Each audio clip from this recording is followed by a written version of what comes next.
kinuha nila yung budget ng DepEd at isa yan sa mga rason kung bakit ako nag-resign sa Department of Education. Hindi na ako papayag na sa susunod na taon, ganyan pa rin ang gawin nila at ako yung mananagot sa ginagawa nila.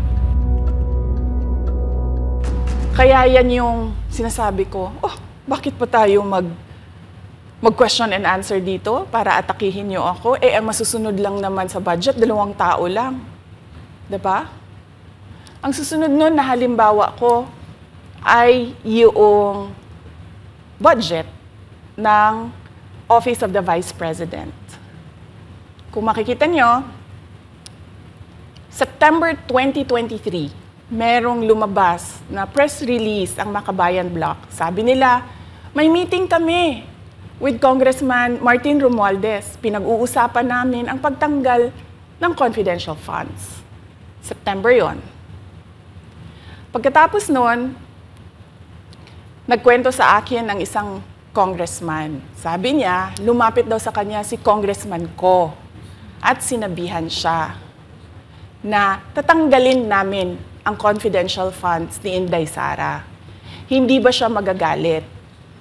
Ang sagot naman sa kanya nung kaibigan ko na congressman, alam mo, si Inday Sara, walang pakialam sa pera yan. Magtatrabaho yan kahit anong budget. Alam niya yan. Dahil alam din niya, limitado ang pera ng gobyerno. Kaya magtatrabaho yan. Trabaho lang ang gusto niyan. Sinabihan siya. Inulit pa niya yung tanong. Tinanong niya yung congressman, sigurado ka ba na hindi magagalit si Inday Sara? Sabi niya, hindi. Kaya kung makita ninyo, doon sa budget hearing ng Office of the Vice President, ay dinefend namin ng maayos kung paano gagamitin ang confidential funds. Napapabilis ang trabaho, napapadali ang trabaho, dahil nakatarget yung mga proyekto. Pero pagkatapos nung plenary namin sa House, ay kaagad na lumabas, di ba? Walang 2 oras lumabas ang statement ni Congressman Zaldico. Ano sabi niya? Unanimous decision ng party leaders under the leadership of Congressman Martin Romualdez, tatanggalin namin ang confidential funds. At para hindi halata na inaatake nila ako, tinanggalan din nila yung mga iba pang mga departments ng kanilang confidential funds. So nakikita nyo, bumulong ang Makabayan Bloc kay Martin Romualdez. At dahil sa kagustuhan ni Martin Romualdez na hindi siya atakihin, at dahil sa gusto niyang suportahan ang Makabayan at ang NPA, nakinig siya. At ang ginawa niya, tanggalin yung budget. Alam na nila kung anong gagawin nila bago pa kami pumunta sa plenary ng House. Hindi ko alam yon. Kasi nasabihan na lang ako nung kaibigan kong congressman pagkatapos na. Nung nakita ko na nagsabi si Zaldico, tanggalin niya ang confidential funds ng Office of the Vice President. So doon ko na lang naintindihan na aatake sila gamit ang confidential funds. Dahil sumunod nun, October, ay merong dated na October na audit memorandum ang Commission on Audit. Tapos meron silang October 3 na audit memorandum ang Commission on Audit. So sunod-sunod yun, nakita mo. Naglabas ng press release ang Makabayan, nag-defend kami ng budget namin, nagsalita si Zaldico, lumabas ang mga AOM ng COA, September, October. Kaya yan din yung rason. Nung nakita na namin at na-confirm namin doon sa audit memorandum ng COA na ito na yon, confirmation ng pag-atake. Kasi hindi pa kami confirm doon sa unang tanggalin namin yung confidential funds sa OVP. Ang confirmation namin, noong nagba-budget hearing sila, at doon sa budget hearing, tinatanong nila, may AOM na ba? May AOM na ba? At nakita namin lumabas na. Yun yung confirmation namin, na ito yung pag-atake. Kaya nung fourth quarter ng 2023, hindi na ginamit ng Office of the Vice President at ng Department of Education ang confidential funds. Kasi sabi ko sa kanila, kahit gaanong tamang gamit natin dyan, gagawan nila ng mali yan. Bubutasin nila yan at aatakihin tayo gamit ang confidential funds. At ang patutuo nito, kung makita ninyo, noong House hearing, noong August 27, 90% ng mga tanong, confidential funds. Kahit na 2024 at 2025, wala ng confidential funds ang Office of the Vice President. So yan yung explanation ko, mahabang explanation ko. Bakit pa tayo mag-question and answer? Para atakihin ninyo ako? Tapos, alam naman nating lahat. Congressman Zaldico, Congressman Martin Romualdez lang ang nagdidesisyon sa budget ng bayan. Madam Vice President, it seems that there's this great plan against you talaga to destroy you. And speaking of plan, kasi during the budget hearing po, may nagsabi kasi doon ng let's stick to our plan. And you also called that person po. Ano po, can you po share about this po? Ano ba tong plan talaga nila during this budget hearing? Oo. Doon sa budget hearing na nangyari noong August 27, nakita nyo na, meron na silang nakahandang PowerPoint presentation, meron na silang nakahandang audiovisual presentation, meron na silang nakahanda na script na binabasa, at yung isa pa nga na congresswoman na sabi niya, wala akong panahon, basta mahaba ito, hindi ko mabasa letter per letter.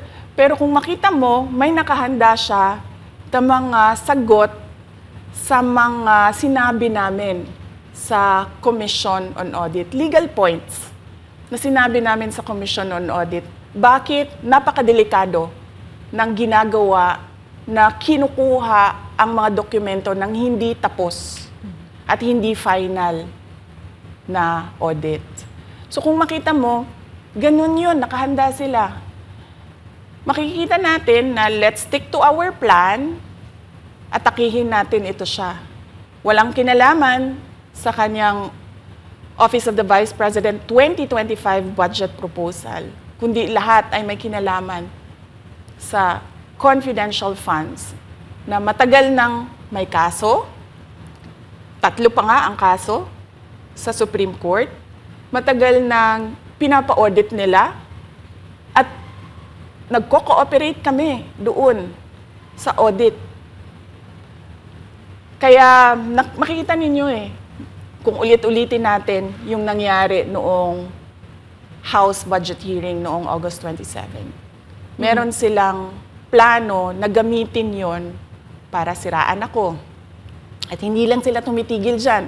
Kung makita ninyo, ngayon naman nasa DepEd budget sila ng pagsira ng pangalan ko. Kahit wala akong kinalaman doon sa mga observations ng Commission on Audit, sinasabi nila na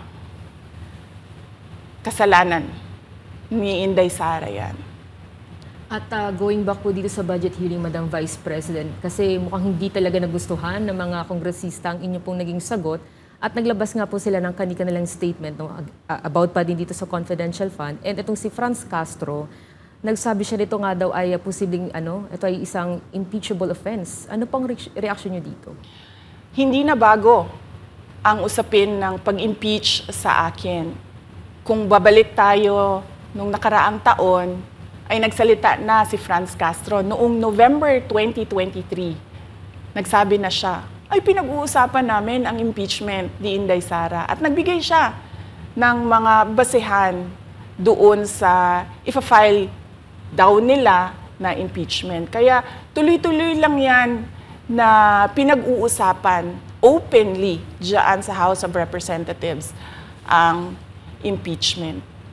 At lagi nandyan sa gitna si Franz Castro sa usaping impeachment sa akin. Unang-una, walang misuse ng confidential funds, walang misuse ng funds ng Department of Education. Kaya ngayon ay pinipilit nilang gawan ng basihan yung mga sinasabi nila na impeachment sa akin. Kaya hindi bago yan na pinag-uusapan ang impeachment. Kasama yan sa plano nila laban sa akin. Ma'am, regarding naman po dito, kasi isa sa plano daw po nila ay bigyan kayo ng 0 or 1 peso budget ang OVP po. Kung sakaling mangyari po ito, ano ang magiging hakbang po? Narinig din namin na merong defunding, i-defund daw ang Office of the Vice President budget. Narinig din namin na posibleng piso lang ang ibigay na budget sa Office of the Vice President. Handa ako sa Office of the Vice President na magtrabaho kahit walang budget. Maliit lang yung opisina namin, maliit lang yung operations namin, kaya kayang-kaya namin na magtrabaho kahit walang budget. Alam naman namin na kapartiyan ng pag-atake. Kaya kami, tutuloy-tuloy lang din kami sa kailangan namin gawin para sa bayan. Madam Vice President, panghuli na lang po, no? Sa kabila po ng nararanasan ninyo na pag-atake, kaliwat kanan, at ang kalagayan po ng ating bansa, ano po ang inyong mensahe sa ating mga kababayan? Unang-una mensahe ko sa ating mga kababayan, huwag silang magpadala sa ingay ng politika. Kung makikita natin sa kasaysayan, lagi talagang inaatake ang Vice President dahil siya yung tinitingnan ng mga tao na baka magiging sunod na presidente. So lahat ng mga gustong tumakbong presidente ay uunahin nila atakihin talaga ang Vice President. Kaya huwag sila magpadala sa ingay ng paninira at politika. Pangalawa, isa-isahin nila ang bawat papel sa budget ng 2023 at 2024 at 2025. At pangatlo, kailangan magkaisa tayo na tumulong sa mga nangangailangan. Dumadami ang naghihirap ng mga pamilya. Dumadami ang nakakaranas ng gutom. Kaya kailangan tayo, kaya kami tutuloy din ang trabaho namin kahit walang budget. Dahil alam namin na yan yung pinaka-importante sa ngayon. Na matulungan yung mga kababayan natin na naghihirap at walang makain. Yan yung totoong problema ng bayan natin. Once again, ma'am, maraming salamat po sa pagkakataong pinagkaloob niyo po sa amin at nabigyang linaw po ang mga issue nga ngayon ay headlines po sa iba't ibang media. Maraming salamat po ni Madam Vice President. Thank you very much. Shukran.